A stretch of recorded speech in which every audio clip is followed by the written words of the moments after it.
ನಮಸ್ಕಾರ ಎಲ್ಲರೂ ಹೆಂಗದ್ರಿ ಎಲ್ಲರೂ ಆರಾಮದಿರಿ ಅಂತ ಅಂದ್ಕೊಂಡಿದ್ದೀನಿ. ಸೊ ನಾನು ಕೇಳಿದರೆ ನಾನು ಸಹ ಆರಾಮದೇನಿ ರೀ. ಮತ್ತೊಮ್ಮೆ ನನ್ನ ಯೂಟ್ಯೂಬ್ ಚಾನಲ್ಗೆ ಸ್ವಾಗತ.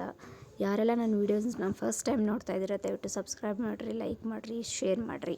ಹಾಗೆ ನಾನು ಇವತ್ತು ನಿಮಗೆ ತಿಳಿಸ್ಕೊಡೋದಕ್ಕೆ ಬಂದಿರೋದು ಪೊಟ್ಯಾಟೊ ಚೀಸ್ ಬೌಲ್ ಹೆಂಗೆ ಅನ್ನೋದನ್ನು ತಿಳಿಸ್ಕೊಡ್ತೀನಿ ರೀ.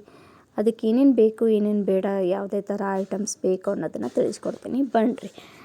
ಸೊ ಫಸ್ಟ್ ಇಲ್ಲಿ ನೋಡಾಕತ್ತಿರ್ಬೋದು ನೀವು ಐಟಮ್ಸ್ ಎಲ್ಲ. ಸೊ ಇದು ಬಂದುಬಿಟ್ಟು ಕಾರ್ನ್ ಫ್ಲವರ್ ಹಿಟ್ಟು, ಅದಾದಮೇಲೆ ಇದು ಗರಂ ಮಸಾಲ, ಅದಾದಮೇಲೆ ಇದು ಸ್ವಲ್ಪ ಬ್ಲ್ಯಾಕ್ ಪೇಪರ್, ಹಾಗೆ ಇದು ಟೊಮ್ಯಾಟೊ ಕೆಚಪ್, ಮತ್ತು ಸಣ್ಣದಾಗಿ ಹೆಚ್ಕೊಂಡಿರುವಂಥ ಕ್ಯಾಪ್ಸಿಕಮ್, ಮತ್ತು ಸ್ವಲ್ಪ ಕೊತ್ತಂಬರಿ, ಹಾಗೆ ಸ್ವಲ್ಪ ಸ್ವೀಟ್ ಕಾರ್ನ್, ಹಾಗೆ ರುಚಿಗೆ ತಕ್ಕಷ್ಟು ಉಪ್ಪು. ಸೊ ಇದೆಲ್ಲ ಸಾಮಾನು ತೊಗೊಂಬಿಟ್ಟು ಯಾವ ರೀತಿ ಚೀಸ್ ಬಾಲ್ನ ಮಾಡೋದನ್ನೋದನ್ನು ತಿಳಿಸ್ಕೊಡ್ತೀನಿ ರೀ. ಆಲ್ಮೋಸ್ಟ್ ನೀವೆಲ್ಲ ನೋಡಿದ್ದೀರ ಪೊಟ್ಯಾಟೋಲ್ಲಿ ತುಂಬ ವೆರೈಟಿ ನಾವು ಸ್ನ್ಯಾಕ್ಸ್ ಮಾಡ್ಬೋದು ಅಂತ. ಸೊ ಅದರಲ್ಲಿ ಇದು ಸಹ ಒಂದು ಯಾವ ರೀತಿ ಮಾಡೋದಂತ ತಿಳಿಸ್ಕೊಡ್ತೀನಿ. ಫಸ್ಟು ಗ್ಯಾಸ್ ಹಚ್ಚಿಬಿಟ್ಟು ಅದ್ರ ಮೇಲೆ ಕುಕ್ಕರ್ ಇಟ್ಟು ಪೊಟ್ಯಾಟೋನ ಕುದಿಸ್ಕೋಬೇಕ್ರಿ. 2ರಿಂದ 3 ಸೀಟಿ ಹೊಡೆಸ್ಕೋಬೇಕ್ರಿ, ಸರಿನಾ? ಸೊ ನೋಡಕತ್ತಿರ್ಬೋದು ನೀವು. ಈಗ ನಾನು 3 ಪೊಟ್ಯಾಟೊ ತೊಗೊಂಡಿದ್ದೀನಿ. 3 ಪೊಟ್ಯಾಟೊ ಯಾಕೆ ಅಂದರೆ 2 ದೊಡ್ಡ ತೊಗೊಂಡಿದ್ದೀನಿ ರೀ, 1 ಚಿಕ್ಕ ತೊಗೊಂಡಿದ್ದೀನಿ. ಹಾಗಾಗಿ ನಾನು ಸ್ವಲ್ಪ ತೊಗೊಂಡಿದ್ದೀನಿ ಪೊಟ್ಯಾಟೊನ. ಸೊ ತುಂಬ ಜನ ಇದ್ದರು ಅಂತಂದರೆ ನೀವು ಸ್ವಲ್ಪ ಜಾಸ್ತಿನೇ ಪೊಟ್ಯಾಟೊ ತೊಗೊಳ್ಳಿ. ಇದನ್ನು ಕುಕ್ಕರ್ ಸೀಟಿನ 2ರಿಂದ 3 ಸೀಟಿ ಹೊಡೆಸ್ಕೋಬೇಕ್ರಿ. ಸೊ ಅದು ಸೀಟಿ ಆಗಿದೆ. ಇವಾಗ ನೋಡಕತ್ತಿರ್ಬೋದು ಸೀಟಿಯ ಹೊಡೆದೈತ್ರಿ. ಸೊ ಇದನ್ನು ಸಿಪ್ಪಿ ಸುಲ್ಕೊಂಬಿಟ್ಟು ನಾವು ಸ್ಮ್ಯಾಶ್ ಮಾಡಿ ಇಟ್ಕೊಳ್ಳೋಣ ರೀ. ಸೊ ಈ ರೀತಿ ಸ್ಮ್ಯಾಶ್ ಮಾಡಿ ಇಟ್ಕೋಬೇಕ್ರಿ ಸಿಪ್ಪಿ ಸುಲ್ಕೊಂಡು. ಇದಕ್ಕೆ ಏನೇನು ಆ್ಯಡ್ ಮಾಡ್ಬೇಕು ಅನ್ನೋದನ್ನು ತೋರಿಸ್ಕೊಡ್ತೀನಿ ರೀ. ಸೊ ಫಸ್ಟಿಗೆ ನಾವು ಸ್ವೀಟ್ ಕಾರ್ನ್ ತೊಗೊಂಡಿದ್ವಲ್ಲ ರೀ, ಆ ಸ್ವೀಟ್ ಕಾರ್ನ್ ಅಷ್ಟನ್ನು ಆ್ಯಡ್ ಮಾಡಿ ಇಟ್ಕೊಳ್ರಿ. ಅದಾದಮೇಲೆ ಕೊತ್ತಂಬರಿ, ಸ್ವಲ್ಪ ನಾನು ಕೊತ್ತಂಬರಿ ಜಾಸ್ತಿನೇ ಯೂಸ್ ಮಾಡ್ತೀನಿ. ಸೊ ನೀವು ನೋಡಿಬಿಟ್ಟು ಯೂಸ್ ಮಾಡಿ. ಅದಾದಮೇಲೆ ಸ್ವಲ್ಪ ಸಣ್ಣದಾಗಿ ಹೆಚ್ಕೊಂಡಿರುವಂಥ ಕ್ಯಾಪ್ಸಿಕಮ್ಮು, ಹಾಗೆ ಟೊಮ್ಯಾಟೊ ಕೆಚಪ್, ರುಚಿಗೆ ತಕ್ಕಷ್ಟು ಉಪ್ಪು, ಗರಂ ಮಸಾಲ,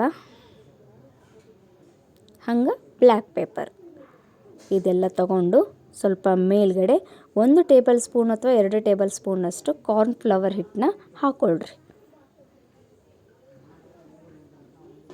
ತುಂಬ ಜಾಸ್ತಿ ಹಾಕ್ಕೋಬೇಡ್ರಿ, ಸ್ವಲ್ಪನೇ ಹಾಕ್ಕೊಳ್ರಿ ಕಾರ್ನ್ ಫ್ಲವರ್. 2ರಿಂದ 3 ಚಮಚ ಹಾಕ್ಕೊಂಡು ಈ ರೀತಿ ಮಿಕ್ಸ್ ಮಾಡ್ಕೊಳ್ರಿ.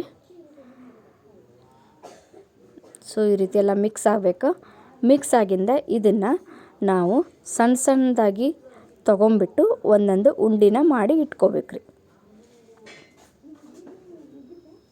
ಈ ರೀತಿ ಬಾಲ್ ಮಾಡಿಬಿಟ್ಟು ಇಟ್ಕೊಳ್ರಿ. ಸೊ ಇದು ಬಾಲ್ ಮಾಡಿ ಇಟ್ಕೊಂಡ್ಮೇಲೆ ಇದನ್ನು ಇಲ್ಲಿ ನಿಮಗೆ ಇವಾಗ ತೋರ್ಸಾಕತ್ತೀನಲ್ರಿ, ಅದು ಕಾರ್ನ್ ಫ್ಲವರ್ ಹಿಟ್ಟಿದ್ದು ನೀರು ಹಾಕ್ಕೊಂಬಿಟ್ಟು ಕಲಿಸ್ಕೊಂಡು ಇಟ್ಕೊಂಡಿದ್ದೀನಿ ರೀ. ಅದರೊಳಗೆ ಬಾಲ್ನ ಎದ್ಬಿಟ್ಟು ನಿಮಗೆ ಬ್ರೆಡ್ ಯೂಸ್ ಮಾಡ್ತಿರಲ್ವ, ಬ್ರೆಡ್ಡಲ್ಲಿ ತುದಿಯಲ್ಲಿ ಬರುತ್ತಲ್ವ ಬ್ರೌನ್ ಕಲರು, ಅದನ್ನು ಪುಡಿ ಮಾಡಿಟ್ಕೊಳ್ರಿ. ಪುಡಿ ಮಾಡಿಟ್ಕೊಂಡಾಗ ಇಲ್ಲಿ ಕಾರ್ನ್ ಫ್ಲವರಲ್ಲಿ ಎದ್ಬಿಟ್ಟು ಅದಾದಮೇಲೆ ಬ್ರೆಡ್ನ ಪುಡಿ ಮಾಡಿಟ್ಕೊಂಡಿರ್ತಾರೆ ಅದರಲ್ಲಿ ಎದ್ಬಿಟ್ಟು ಈ ರೀತಿ ರೆಡಿ ಮಾಡಿ ಇಟ್ಕೊಳ್ರಿ.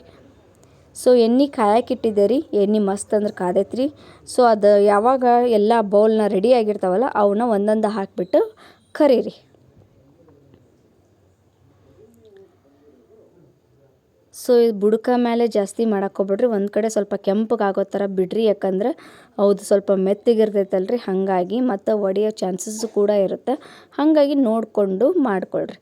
ನೋಡಕತ್ತಿರ್ಬೋದು ಮಸ್ತ್ ಅಂದ್ರೆ ಮಸ್ತ್ ಕೆಂಪಗಾಗೈತಿ. ಈ ರೀತಿ ಆಲೂಗಡ್ಡೆ ಪೊಟ್ಯಾಟೊ ಚೀಸ್ ಬಾಲ್ನ ರೆಡಿ ಮಾಡಿ ತೋರಿಸಿದ್ದೀನಿ ರೀ. ಒಂದು ಸಲ ಮನ್ಯಾಗ ಟ್ರೈ ಮಾಡಿರಿ, ಹೆಂಗಾಗೈತೆ ಅಂತ ತಿಳಿಸ್ಕೊಡ್ರಿ. ಮತ್ತೊಂದು ಹೊಸ ರೆಸಿಪಿಯೊಂದಿಗೆ ಬರ್ತೀನಿ ರೀ. ಅಲ್ಲಿವರೆಗೂ ನನ್ನ ಚಾನಲ್ನ ನೋಡ್ತಾ ಇರಿ, ಸಪೋರ್ಟ್ ಮಾಡ್ತಾಯಿರಿ, ಸಬ್ಸ್ಕ್ರೈಬ್ ಮಾಡ್ತಾಯಿರಿ. ಎಲ್ಲರಿಗೂ ನಮಸ್ಕಾರ ರೀ.